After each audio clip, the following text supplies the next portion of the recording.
আসসালামু আলাইকুম, আমন্ত্রণ বাংলা ভিশন সংবাদে। আপনাদের সঙ্গে থাকছি সেলিনা তাওহিদ। শুরুতেই জানিয়ে দিচ্ছি বিআরবি কেবল সংবাদ শিরোনাম।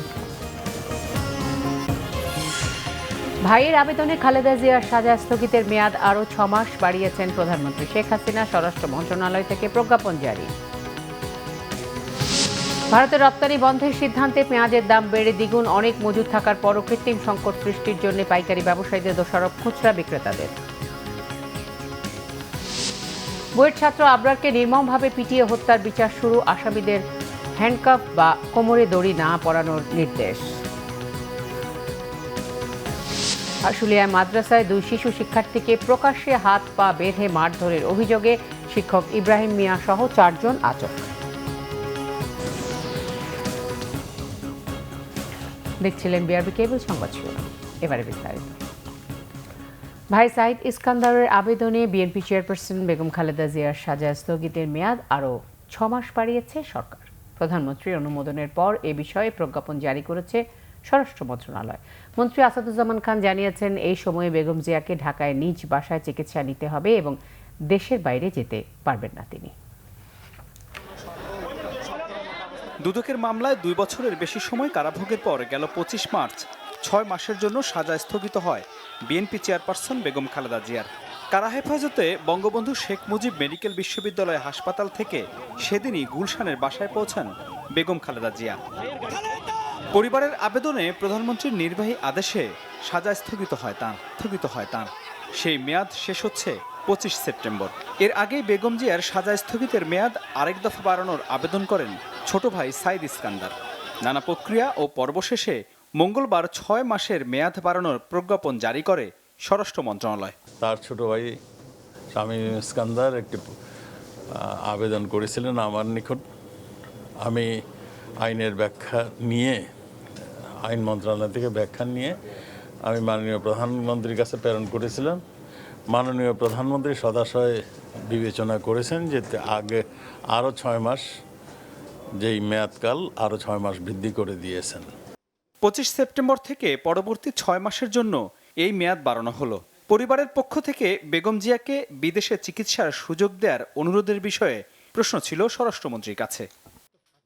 এগুলো তো কোর্টের ব্যাপার, কোর্টের এগুলি ধরেন আমাদের কাছে যেগুলি ছিল, আমরা ওই যে 401 ধারা অনুযায়ী এটা মানে আমরা যেইটুকু আমাদের দ্বারা সম্ভব সেইটুকু আমরা করছি। আগের যে কন্ডিশন, সেই কন্ডিশনগুলোর বহাল রেখে তিনি ঢাকাস্থ নিজ বাসায় থেকে চিকিৎসা গ্রহণ করবেন, চিকিৎসা সেবা গ্রহণ করবেন। উক্ত সময় তিনি দেশের বাহিরে গমন করতে পারবেন না। সাজা স্থগিতের এই সময়ে বেগম জিয়া কোনো রাজনৈতিক মন্তব্য বা কর্মসূচিতে অংশ নিতে পারবেন না বলেও জানান স্বরাষ্ট্রমন্ত্রী। তিনি তো এখনো জেলে বন্দী, শুধু তিনি অবস্থানটা বাসায় অবস্থান করছেন। মিরাজ হোসেন গাজী, বাংলা ভিশন, ঢাকা। প্রায় 534 কোটি টাকার 4টি প্রকল্পের অনুমোদন দিয়েছে জাতীয় অর্থনীতি পরিষদের নির্বাহী কমিটি একনেক। শেরেবাংলা নগরে অনুষ্ঠিত প্রধানমন্ত্রী শেখ হাসিনার সভাপতিত্বে এই অনুমোদন দেওয়া হয়। গণভবন থেকে ভিডিও কনফারেন্সের মাধ্যমে বৈঠকে অংশ নেন প্রধানমন্ত্রী। বৈঠকের পর ব্রিফিংয়ে পরিকল্পনা মন্ত্রী এম এ মান্নান জানান, ভূমিকম্প মোকাবেলায় ঢাকার একটি ম্যাপ তৈরি করতে আরবান রেজিলিয়েন্স প্রজেক্ট, নারী ও বিজ্ঞান শিক্ষার প্রসারে, ভৌত অবকাঠামো উন্নয়নে রাজশাহী বিশ্ববিদ্যালয়ের একটি প্রকল্প, বঙ্গবন্ধু শেখ মুজিব সাফারি পার্ক, গাজীপুরের অ্যাপ্রোচ সড়ক প্রশস্ত করা সহ প্রয়োজনীয় অবকাঠামো উন্নয়ন নিয়ে প্রকল্প অনুমোদন দেওয়া হয়। দেশীয় প্রজাতির মাছ এবং শামুক সংরক্ষণ ও উন্নয়নে নেওয়া প্রকল্পটি ছাড়া বাকি 3টি প্রকল্পই সংশোধিত প্রকল্প বলেও জানান পরিকল্পনা মন্ত্রী এম এ মান্নান।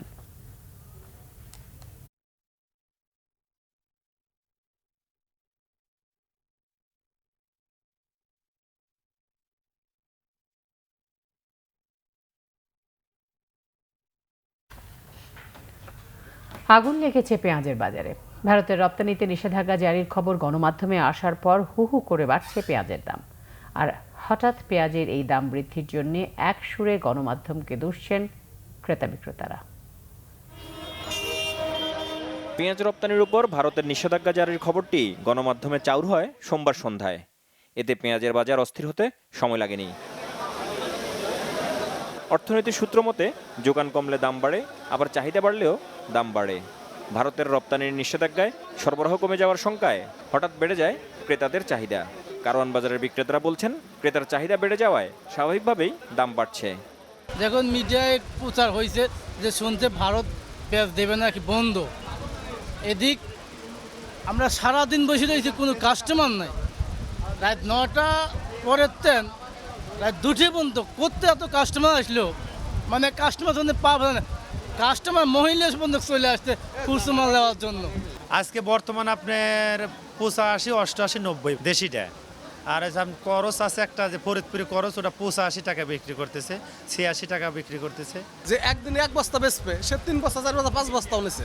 ইন্ডিয়ান বন্ধ হয়ে গেছে, ওরা টিভিতে খবর পাইছে, সাংবাদিক পাওয়ার পরে ওরা বুঝতে পারছে পেঁয়াজের বাজার বাইরে যাবো। এখন বর্তমান পাবনা আগে বিক্রি করছে 2100, 2200, আর আজকে আসা মাত্র দাম চাই 3500, 3600। খবর পেয়ে মঙ্গলবার সকাল থেকে বাজারে হুমড়ি খেয়ে পড়ে ক্রেতারা। দাম আরও বেড়ে যাওয়ার আশঙ্কায় সবার মধ্যেই বেশি করে পেঁয়াজ কেনার হিড়িক পড়ে। কালকে কেনা হয়েছে হলো 42 টাকা করে, আজকে হেই পেঁচে যেতেছিল 62 টাকা করে। জি, এসে দেখতেছি বেগতিক অবস্থা, যেটা ছিল মানে দ্বিগুণ দাম বেড়ে গেছে বলতে পারেন। যে এই মিডিয়ার কারণে সবাই এখন জেনে গেল পেঁয়াজের দাম বেড়ে গেছে, এখন সবাই ঝুঁক করে পেঁয়াজ কিনতে আসছে। এটা যদি ফ্ল্যাশ না হইতো, জানাজানি না হতো, তাহলে পেঁয়াজের দামটা এতটা বাড়তো না। সবাই বাসা করে নেমে গেছে যে পেঁয়াজ নেই, হাতা কানা লাগে গেছে। একদিনে 50 টাকার পেঁয়াজ কিভাবে 80 টাকা 100 টাকা হয়ে যায়, এটা আমাদের সরকার দেখতে হবে। এদিকে হঠাৎ দামের ঊর্ধ্বগতি ঠেকাতে রাজধানীর কারওয়ান বাজার ও শ্যামবাজারে অভিযান চালায় ভোক্তা অধিকার সংরক্ষণ অধিদপ্তর। এদের কাছে আগের যে স্টক আছে সে আগের মূল্যে তারা রাখবে, কিন্তু ইন্ডিয়ান পেঁয়াজ আসা বন্ধ হয়েছে, এটা শুনেই তারা সবাই দাম বাড়িয়ে দিচ্ছে। এটা সম্পূর্ণ অনৈতিক। এর বিরুদ্ধে বাণিজ্য মন্ত্রণালয় পদক্ষেপ গ্রহণ করছে এবং বাজার মনিটরিং জোরদার করা হচ্ছে। তবে দামের ঊর্ধ্বগতি রুখতে 2-3 দিন আগেই 30 টাকা কেজি দরে খোলা বাজারে পেঁয়াজ বিক্রি শুরু করেছে টিসিবি। আহমেদ সরওয়ার, বাংলা ভিশন, ঢাকা। ভারত রপ্তানি বন্ধ করায় আবারও অস্থির হয়ে উঠেছে দেশের স্থলবন্দরগুলোর পেঁয়াজের মোকাম। সেখানকার পাইকারি বাজারে 35 টাকা কেজি দরের পেঁয়াজের দাম বেড়ে দ্বিগুণ হয়েছে। এদিকে চট্টগ্রামেও একদিনের ব্যবধানে পেঁয়াজের দাম কেজিতে বেড়েছে 35 থেকে 40 টাকা। দাম আরও বাড়ার শঙ্কা ব্যবসায়ীদের। আড়তে অনেক মজুত থাকার পরও কৃত্রিম সংকট সৃষ্টির জন্য পাইকারি ব্যবসায়ীদের দায়ী করছেন খুচরা বিক্রেতারা। হঠাৎ করে গত সোমবার থেকে ভারত রপ্তানি বন্ধ করায় বিপাকে পড়েছেন হিলি সহ বিভিন্ন স্থলবন্দরের পেঁয়াজ আমদানিকারকরা। ঋণপত্র খোলার পরও পেঁয়াজ না দেয়ায় ক্ষোভ জানিয়েছেন তারা। মাল কিনছি বা মাল আগে কিনছি, যদি আমাদের 10 দিন বা 15 দিন আগে বলতো যে আমরা এই লোন দেবো, তাহলে তো আমরা পেঁয়াজগুলো কিনতাম না। এদিকে আমদানি বন্ধের খবরে হিলি স্থলবন্দরের পাইকারি বাজারে পেঁয়াজের দাম বেড়ে দ্বিগুণ হয়েছে। 35 টাকা কেজি দরের পেঁয়াজ এখন বিক্রি হচ্ছে 65 থেকে 70 টাকা কেজি দরে। দাম বেড়ে যাওয়ায় বিভিন্ন অঞ্চল থেকে হিলি স্থলবন্দরে পেঁয়াজ কিনতে যাওয়া ব্যাপারীরাও পড়েছেন চরম বিপাকে। আমরা তো আসে বিপাকে পড়ে গেছি, পেঁয়াজ লিয়ে কি করবো না করবো। হুট করে যদি 65-70 টাকা চায়, তা আমাদেরকে ধরবে পিটবে। যদি বেচা কিনা হয় তো ভালো, আর যদি মালটা থাকে গেলে আমরা মরে গেলাম। 1 বস্তা ঢাললে 2-3 কেজি থাকে না, পচা বাড়ায়। এলসি 80 টাকা বেচলেও লাভ হবে না। বন্দরের ব্যবসায়ীরা জানান, ভারত রপ্তানি বন্ধ করলেও তারা এরই মধ্যে মিশর, তুরস্ক ও পাকিস্তান সহ বিভিন্ন দেশ থেকে পেঁয়াজ আমদানির ঋণপত্র খুলেছেন। আমাদের কিন্তু পর্যাপ্ত পরিমাণ এলসি দেওয়া আছে। বাংলাদেশে যেহেতু দাম কিছুটা বাড়ছে, স্থল বন্দর দিয়ে প্রায় 10,000 মেট্রিক টনের অধিক আমরা এলসি দিয়েছি, যেগুলো মাল ঢোকার অপেক্ষায়। এদিকে সাতক্ষীরার ভুমরা স্থলবন্দরের সিএনএফ এজেন্ট অ্যাসোসিয়েশনের কোষাধ্যক্ষ মাকসুদ খান জানান, লোকসান হওয়ায় ভারতের রপ্তানিকারকরা পেঁয়াজ রপ্তানি বন্ধ করে দিয়েছেন। অন্যদিকে চট্টগ্রামেও বেড়েছে পেঁয়াজের দাম। খাতুনগঞ্জের পাইকারি বাজারে ভারতের পেঁয়াজ বিক্রি হচ্ছে 70 থেকে 75 টাকা কেজি দরে। খুচরা ক্রেতাদের অভিযোগ, আড়তে অনেক মজুদ থাকার পরও পাইকারি ব্যবসায়ীরা পেঁয়াজ কম থাকার অজুহাতে দাম বাড়িয়েছে। গতকালকে খাতুনগঞ্জে পেঁয়াজ ছিল 38 টাকা, এখন তো বলতেছে 65 টাকা, 70 টাকা। বলে তো 70 টাকা, অনেক দোকানে পেঁয়াজ তাল বলে যে নাই, মাল বেচ হয়ে গেছে, অথচ মাল আর ফুরাইনা আছে। এদিকে সিন্ডিকেটের কথা অস্বীকার করে আমদানি নির্ভরতা কমানোর পরামর্শ ব্যবসায়ী নেতাদের। পেঁয়াজের দাম আরও বাড়ার আশঙ্কা তাদের। আমরা বারবার বলে আসছি যে আমরা কোনো অবস্থাতেই ভারতের উপর নির্ভরশীলতা কমাতে হবে। পেঁয়াজ এক্সপোর্ট বন্ধ করে দেওয়াতে বিদেশেও পেঁয়াজের দাম হঠাৎ করে বেড়ে গেছে, যার প্রভাব আমাদের দেশের সাধারণ মানুষকে ভোগান্তি হবে এবং সরকারের সুনাম নষ্ট হওয়ার সম্ভাবনা থাকবে।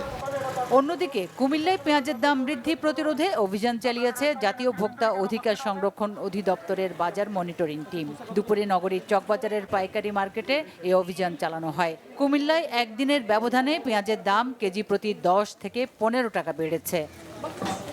সুচরিতা সূচি, বাংলা ভিশন নিউজ ডেস্ক। এদিকে পেঁয়াজ সহ নিত্যপণ্যের দাম বৃদ্ধির সমালোচনা করেছেন বিএনপি স্থায়ী কমিটির সদস্য গয়েশ্বরচন্দ্র রায়। জাতীয় প্রেস ক্লাবে এক প্রতিবাদ সভায় অবিলম্বে নিত্যপণ্যের বাজার নিয়ন্ত্রণের দাবি জানান তিনি। আর ভারত ছাড়া আর কোনো দেশ পেঁয়াজ উৎপাদন করে না, তাই বা কি বলবো?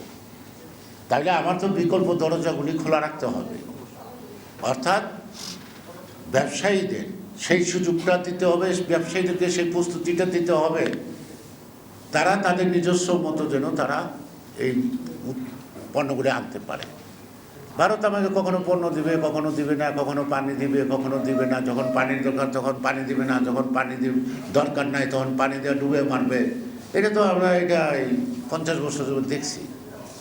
সুতরাং আমাকে সবসময় ভাবতে হবে যেই সকল পণ্য আমদানি করতে হবে দেশের রিকোয়ারমেন্ট অনুযায়ী, সেই সকল পণ্যের উৎপাদনের দেশগুলি আমাকে খুঁজে নিতে হবে।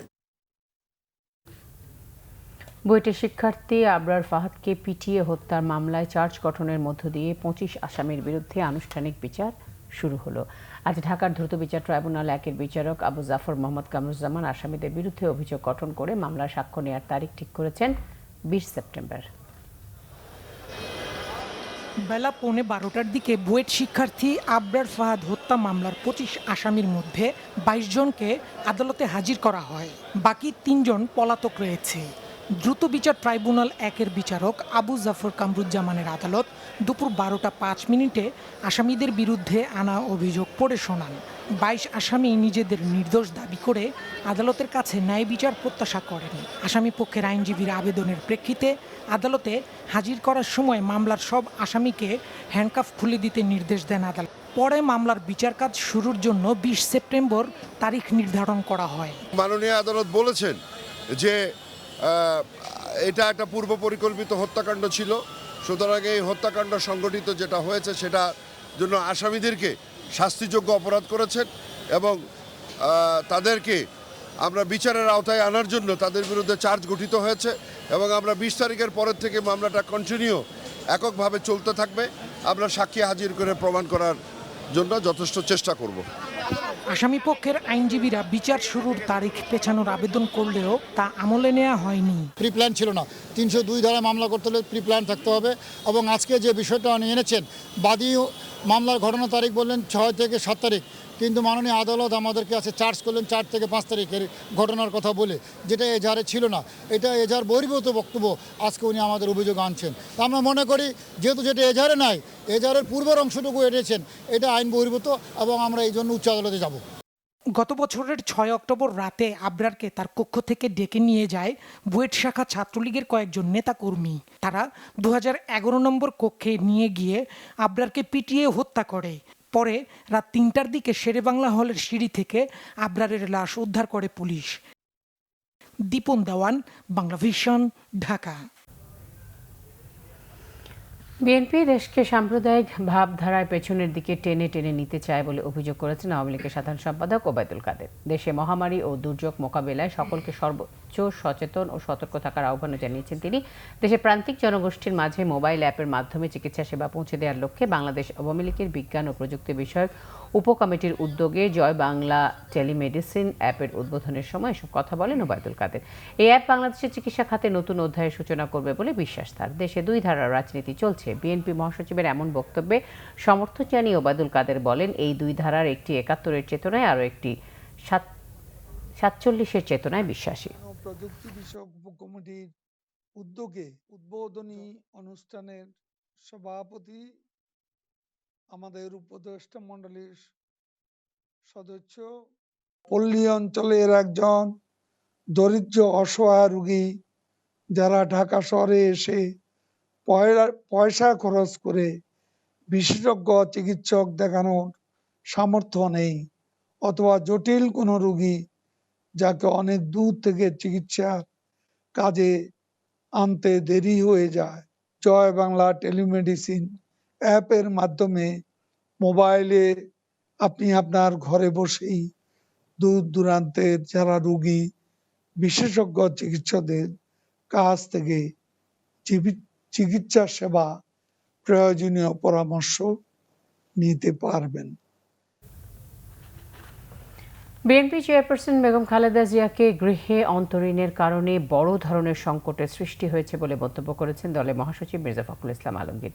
জনগণের অধিকার ফিরিয়ে আনতে আবারও জাতীয় ঐক্যের আহ্বান জানান বিএনপি মহাসচিব। বড় একটা সংকট সৃষ্টি হয়েছে দেশনেত্রী বেগম খালেদা জিয়ার এই যে গৃহে অন্তরীণ হয়ে থাকা। তিনি গণতন্ত্রের নেত্রী, দীর্ঘকাল গণতন্ত্রের জন্য সংগ্রাম করেছেন, ত্যাগ স্বীকার করেছেন। তাকে বের করে আনাটা বোধহয় সবচেয়ে বড় প্রয়োজন আছে। আর লক্ষ লক্ষ মানুষের মধ্যে যে মিথ্যা মামলা, সেগুলোকে দূর করা। একই সঙ্গে মূল বিষয়টা হচ্ছে গণতন্ত্রকে ফিরিয়ে আনার জন্য একটা জাতীয় ঐক্য সৃষ্টি করতে হবে। শুধুমাত্র রাজনৈতিক দলগুলোর মধ্যে নয়, জনগণের মধ্যেও একটা ঐক্য সৃষ্টি করতে হবে। করোনায় দেশে আরও 43 জনের মৃত্যু হয়েছে। তাদের 36 জন পুরুষ ও 7 জন নারী। এ নিয়ে মৃতের সংখ্যা দাঁড়ালো 4802 জনে। মঙ্গলবার স্বাস্থ্য মন্ত্রণালয়ের প্রেস বিজ্ঞপ্তিতে জানানো হয়, একদিনে 14,050টি নমুনা পরীক্ষায় 1724 জনের করোনা শনাক্ত হয়েছে। এ নিয়ে দেশে মোট শনাক্ত হলো 3,41,056 জন। গত 24 ঘন্টায় আরও 2,439 জন সহ মোট সুস্থ হয়েছেন 2,45,594 জন। দেশে করোনা শনাক্তের হার 12.27%, সুস্থতার হার 72.01%, মৃত্যুর হার 1.41%। আশুলিয়ায় মাদ্রাসার 2 শিশু ছাত্রকে প্রকাশ্যে হাত পা বেঁধে মারধরের অভিযোগে শিক্ষক ইব্রাহিম মিয়া সহ 4 জনকে আটক করেছে পুলিশ। সোমবার রাতে আশুলিয়ার স্বনির্ভর ধামসোনা ইউনিয়নের জাবালে নূর মাদ্রাসা থেকে তাদের উদ্ধার করে আশুলিয়া থানা পুলিশ। এরা হচ্ছে 9 বছরের শিশু রাকিব হোসেন ও মাহফুজুর রহমান। এদের মধ্যে রাকিবের অবস্থা আশঙ্কাজনক হওয়ায় তাকে টাঙ্গাইলের একটি হাসপাতালে ভর্তি করা হয়েছে। গত 11 সেপ্টেম্বর রাকিবকে হাত পা বেঁধে প্রকাশ্যে পিটিয়ে গুরুতর আহত করে মাদ্রাসারই শিক্ষক ইব্রাহিম মিয়া। এ সময় আরেক শিশু ছাত্র মাহফুজুর রহমানকে বেঁধে মারধর করেন তিনি। পরে খবর পেয়ে পরিবারের সদস্যরা তাদের উদ্ধার করে। সোমবার সকালে সামাজিক যোগাযোগ মাধ্যমে শিক্ষার্থীকে মারধরের ভিডিও ভাইরাল হলে ঘটনাস্থল পরিদর্শন করে পুলিশ। পরে সোমবার রাতেই অভিযান চালিয়ে ওই শিক্ষক সহ 4 জনকে আটক করা হয়। এলাকাবাসী জানায়, 2 বছর আগে জাবালে নূর মাদ্রাসাটি চালু করেন ওই এলাকার বিতর্কিত ব্যক্তি আব্দুল জাব্বার। প্রতিষ্ঠানটিতে আগে 200 শিক্ষার্থী থাকলেও এখন মাত্র আছে 14 শিক্ষার্থী আর শিক্ষকের সংখ্যা 2 জন।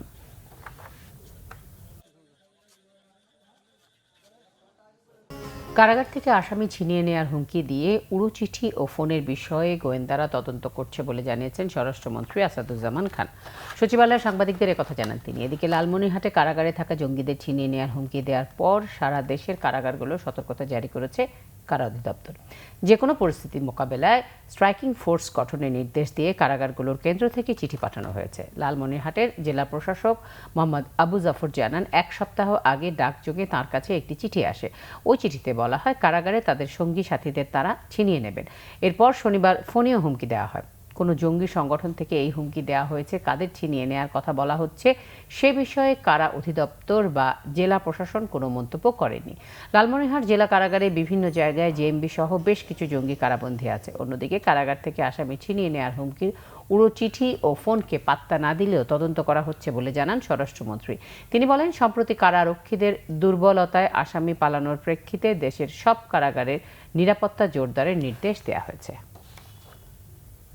এই উড়ো চিঠি উড়ো জিনিস নিয়ে আমরা কখনো এইটাকে দেই না, অ্যাটেনশন দেই না। তবে আমাদের কাছে যখনই গোয়েন্দা তথ্য আসে তখনই আমরা সেই ব্যবস্থা আমরা গ্রহণ করে থাকি। এই উড়ো চিঠি যেগুলো আসছে এগুলি গোয়েন্দাদের কাছে আমরা পাঠিয়ে দিয়েছি। গোয়েন্দারা যদি মনে করেন এগুলির তথ্য আছে তাহলে আমরা নিশ্চয়ই এর ব্যবস্থা নিব। ঢাকা মেডিকেলের শেখ হাসিনা বার্ন ইউনিটে চিকিৎসাধীন নারায়ণগঞ্জের মসজিদে অগ্নিদগ্ধের 5 জনের অবস্থায় আশঙ্কাজনক বলে জানিয়েছেন ডাক্তার সামন্তলাল সেন। সকালে গণমাধ্যম কর্মীদের এই কথা জানান তিনি। নারায়ণগঞ্জের যে 5 জন রোগী আমাদের এখানে আছে তারা আইসিইউতে সবাই ভর্তি এবং তারা কেউই যে আশঙ্কা মুক্ত সেটা আমি বলবো না। তাদের মধ্যে 2 জন একটু বেশি খারাপ। সেই 2 জনের নাম হচ্ছে, একজন হচ্ছে আজিজ 47%, একজন হচ্ছে ফরিদ 50%। গাজীপুরের তো 3 জন, এর মধ্যে 1 জন মারা গেছে আর 2 জন আছে, 2 জনও ক্রিটিক্যাল। বন্ধ হয়ে যাওয়া রাষ্ট্রায়ত্ত পাট কলেজ শ্রমিকদের বকেয়া পাওনা পরিশোধ শুরু করেছে সরকার। সকালে রাজধানীর ডেমরায় করিম জোট মিলে এই কার্যক্রমের উদ্বোধন করেন বস্ত্র ও পাট মন্ত্রী গোলাম দস্তগীর গাজী। এ সময় তিনি জানান, বন্ধ হয়ে যাওয়া এসব পাটকলগুলো আবারও চালু করতে চায় সরকার, সেজন্য এগুলো লিজ দেওয়ার চিন্তা করা হচ্ছে। বন্ধ হয়ে যাওয়া 25টি রাষ্ট্রীয় পাটকলের 24,609 জন স্থায়ী শ্রমিকদের জন্য 4,000 কোটি এবং 2013 সালের পর অবসরে যাওয়া 10,107 শ্রমিকের 1,000 কোটি টাকা, এই 5,000 কোটি টাকা প্রথমে 3 অর্থবছরে পরিশোধের সিদ্ধান্ত হয়। প্রধানমন্ত্রীর হস্তক্ষেপে সবাইকে একবারেই এসব টাকা দেয়া হচ্ছে। এর অর্ধেক সরাসরি শ্রমিকের নগদ অ্যাকাউন্টে চলে যাবে, বাকি অর্ধেক পোস্ট অফিসে যাবে এফডিআর আকারে, যেখানে থেকে 3 মাস পর পর তারা মুনাফা তুলতে পারবেন।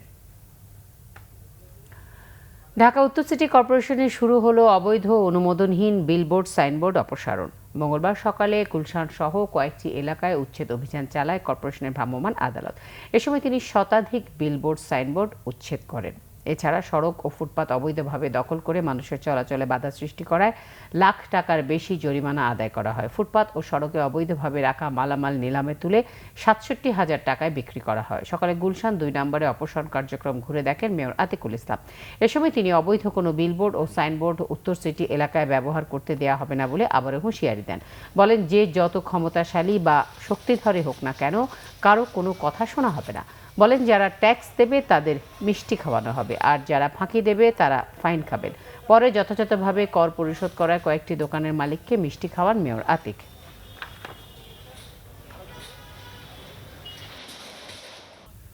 ক্লেমন খেলার সংবাদ।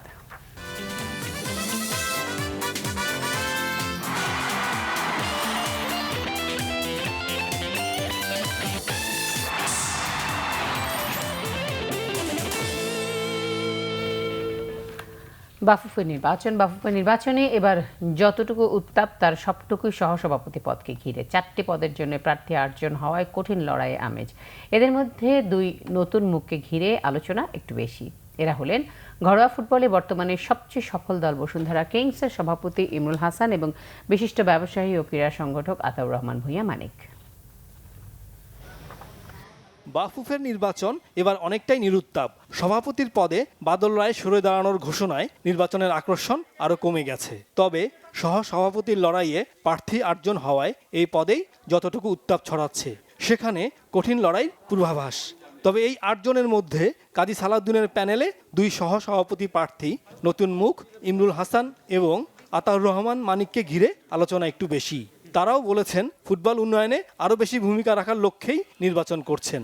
শেখ রাসেল, শেখ জামাল এবং বসুন্ধরা কিংস এই 3টি বড় ক্লাবকে সরাসরি পৃষ্ঠপোষকতা করে থাকি। এর বাইরেও আরও কিছু ক্লাবকে আমরা অর্থায়ন করে থাকি। আমাদের অনেক কিছু পরিকল্পনা আছে ফুটবল নিয়ে। সেই পরিকল্পনা বাস্তবায়নের ক্ষেত্রে একটা প্ল্যাটফর্ম দরকার কাজ করতে গেলে।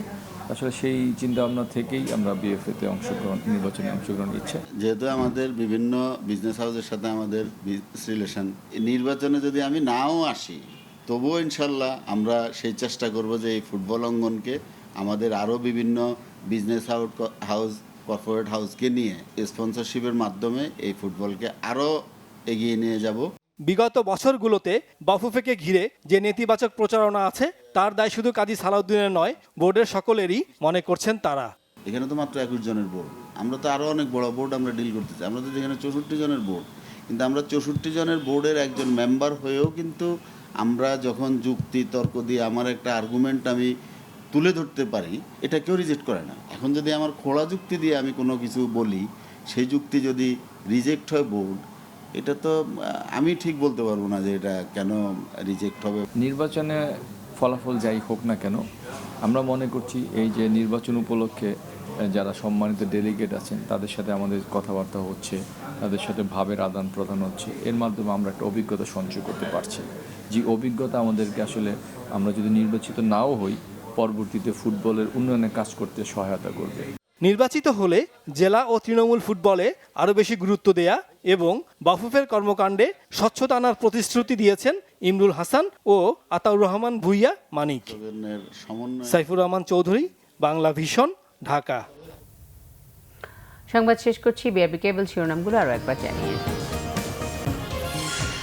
ভাইয়ের আবেদনে খালেদা জিয়ার সাজা স্থগিতের মেয়াদ আরও 6 মাস বাড়িয়েছে প্রধানমন্ত্রী শেখ হাসিনা। স্বরাষ্ট্র মন্ত্রণালয় থেকে প্রজ্ঞাপন জারি।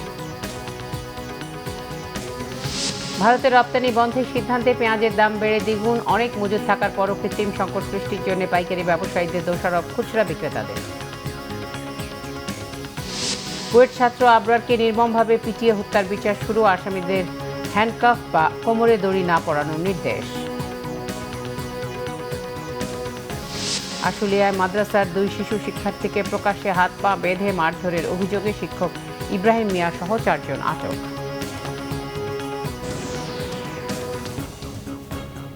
এ ছিল এখনকার মতো, পরের সংবাদ রয়েছে রাত 10:30 দেখার আমন্ত্রণ রয়েছে। বাংলাভিশন সংবাদ ও সংবাদ সংশ্লিষ্ট অনুষ্ঠান দেখতে লগ ইন করুন facebook.com/বাংলাভিশন নিউজে এবং সাবস্ক্রাইব করুন youtube.com/বাংলাভিশন নিউজ। সঙ্গে থাকার ধন্যবাদ।